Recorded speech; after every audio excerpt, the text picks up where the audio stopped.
Well, good morning, everyone. This is Dan O'Sullivan with your Bucks Island Area Fishing Report for Saturday, October the 16th, presented by Mercury. We're going to talk to Tom Mott here right before the Snag Proof Open tomorrow.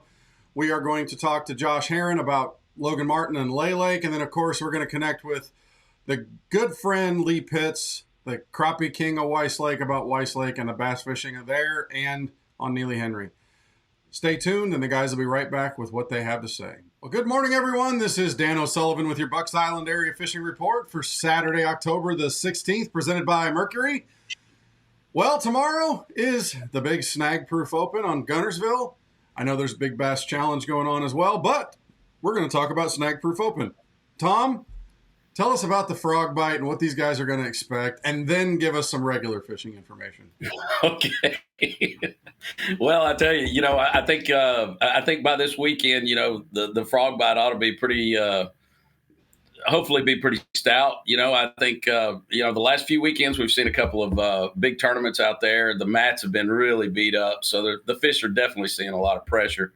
And then again, just with the fluctuating of the water levels, definitely changing mats up on a daily basis. I've been out looking for some fish, and I'm finding that a lot of mats are underwater or gone or just non-existent. I'm also seeing a lot of floating eelgrass that's kind of washed into some certain areas. So, I really think those little edges, the edges of the points, things of that nature, where you're still seeing some, at least I would say a couple of truck sizes of matted grass. Those are going to be key, I really think. I think these fish are moving in and out, just feeding heavily. If we get some good sunshine, the punching bite still has been pretty strong. So definitely the frog bite's going to be there. I think you guys are in for a treat on the Big G for sure.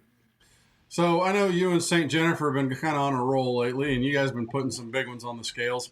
Tell us what the overall bite is at Guntersville for those of us that aren't going to be hemmed in with a frog. Well, I tell you, like I said, we really look for that frog bite and punch and bite, that kind of thing. But, I'm still chasing those fish out on the river channel, out on the ledges, that kind of thing. And when I say ledges, what I'm talking about are those contours where we still got a lot of grass. But the grass is kind of starting to break up a little bit, but it's providing some real good cover for the bait fish.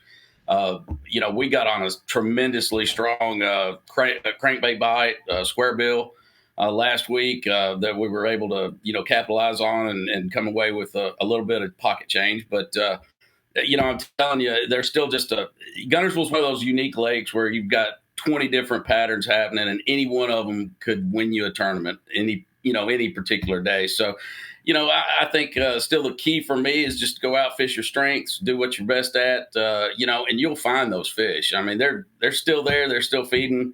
And it's just, and it's only going to get better, guys. That's the best part about it. It's just coming. So as we get a little bit more stable weather, get some cooler temps, we're still in the mid 70s right now.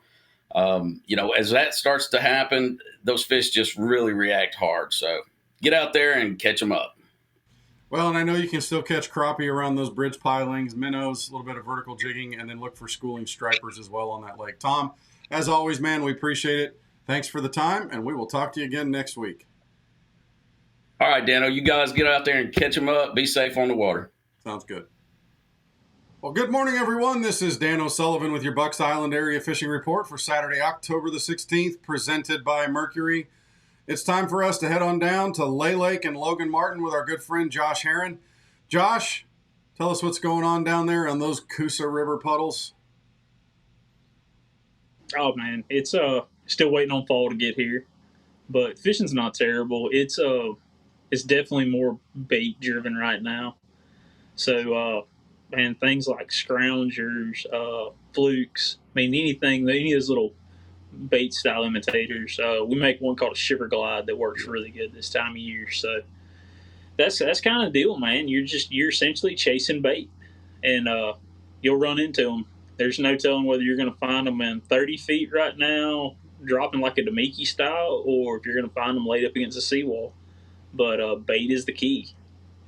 Well, I know I've seen some memes out there with a picture of Leonardo DiCaprio from The Wolf of Wall Street spreading that money out there and saying now's the time that all those guys that fished off the ledges give their money back to everybody else. So is it predominantly a shallow bite? Is that what you're seeing? Man, it's turning that way, and it's going to. Like I said before, as these days get shorter and this water temp gets cooler, it's going to kind of trigger that natural fall migration of fish, and that's kind of when basically you're looking for any of these natural creeks, not pockets or sloughs. You're looking for actual creeks, and the Coosa River is primarily driven by threadfin and gizzard shad, and that time of year they migrate to the back of these creeks. The big stripers follow them the whole 9 yards, so it's like a little swimming golden corral back there. And the cooler it gets, the farther back they'll go, and at some point in time in the winter, they'll turn around and come back, and we'll give our money back to those brush pile guys. But that's kind of the gig, man. Is you're every day this time of year you're looking, and that's the way you need to start your day. You need to start your day looking. It's not the day to chase. It's not the time of year to really chase history. The lakes change day to day. So overall, is the water clarity pretty good? I know the water temperature is probably still in that mid 70s to lower 70s range, but is the water clarity pretty good? It is. It's not terrible right now. The biggest thing you got right now that's kind of altering the water color is most of the Coosa River is in its winter drawdown. So, especially Logan, they'll yank it up and down a little bit here and there will rain for the next month or so, and it'll kind of settle out at its winter pool. And that's when I think Logan Martin actually fishes the best. I like it better at winter pool than I do at full. Just be careful running around. There's a lot of unmarked stuff that likes to claim props and gear cases and stuff of that nature. But Navionics Lake Masters got you covered. Drive in the dark blue, and man, speaking of that, that's a really good thing to look at. When you're looking at your map in the morning to kind of start how you want to approach the day, it's a really good idea to look at those creeks that have a defined channel that you can actually see the feeder creek in the back of versus those big flat bays. Well, man, as always, we appreciate everything. Stay in the dark blue yourself and have fun. Appreciate it. I got to bring you a gear case this week. We'll take it. Well, good morning, everyone. This is Dan O'Sullivan with your Bucks Island Area Fishing Report for Saturday, October the 16th, presented by Mercury. I'd like to show you Lee Pitts, who's up there, but instead we're looking at some slabs sitting in front of his face. Look at that. Lee's got some crappie right there on the mark right in front of the camera. Lee, tell us what's going on up there at Weiss Lake. I know you're with your clients putting some sandwiches together. Well, I'm going to tell you, fishing is still a little slow right now. We're expecting that cool weather to come in to cool this water down, but the fish we're catching are really nice fish right now. It's a slow bite. We're seeing fish. They're not doing a whole lot. You got to kind of manipulate that rod and shake that minnow down there at them to get them to eat it. So, but the ones we're catching are good fish. We're doing a lot of just looking for the wood cover off some of these creek channels. And you're going to stay hung all day long because to get bit right now, you got to put it, they're painted on that wood. So you got to drop it right down there beside it and just let them decide when they want to do it. I mean, that's about all there is to it right now. But the fish we're catching, like you see, they're all good fish, not catching many throwbacks. Everything we're catching, you can put in the bucket and take it to the house. Sounds kind of like a speed dating ritual down there. Tell us about the bass on Weiss Lake. Are they still shallow? They are.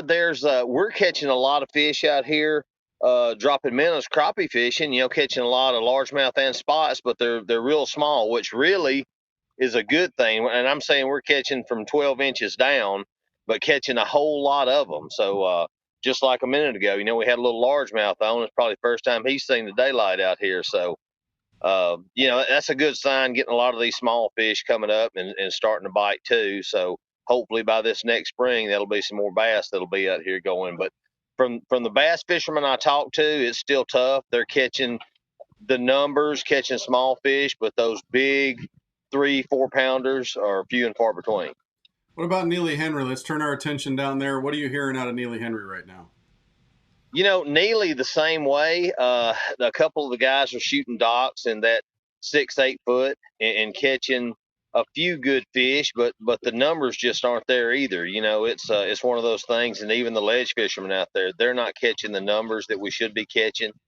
Um, I think with both lakes, we need this temperature to cool down, and that's going to get these fish really kicked off.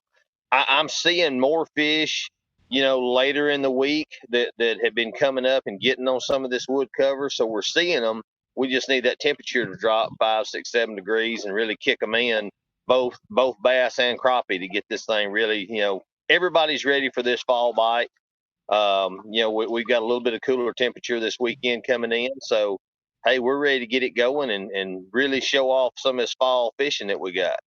Yeah, and I know that there's a lot of bait on the surface, but look for some areas that maybe the bait isn't so prevalent. Cover some water with a chatterbait, a spinnerbait, buzzbait, maybe even a square bill, and you'll do well on Neely Henry. Lee, thanks a bunch, man. We appreciate it, and we will talk to you again next week. Enjoy them fish sandwiches. We're going to get back after them. See y'all. Well, that'll do it for our Bucks Island Area Fishing Report for Saturday, October the 16th, presented by Mercury. Thanks to everybody that spends the time with us each week. Don't forget to like and subscribe to our social media channels. That way you'll be notified whenever we go live.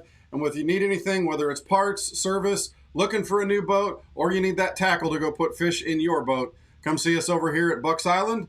We'll be happy to help.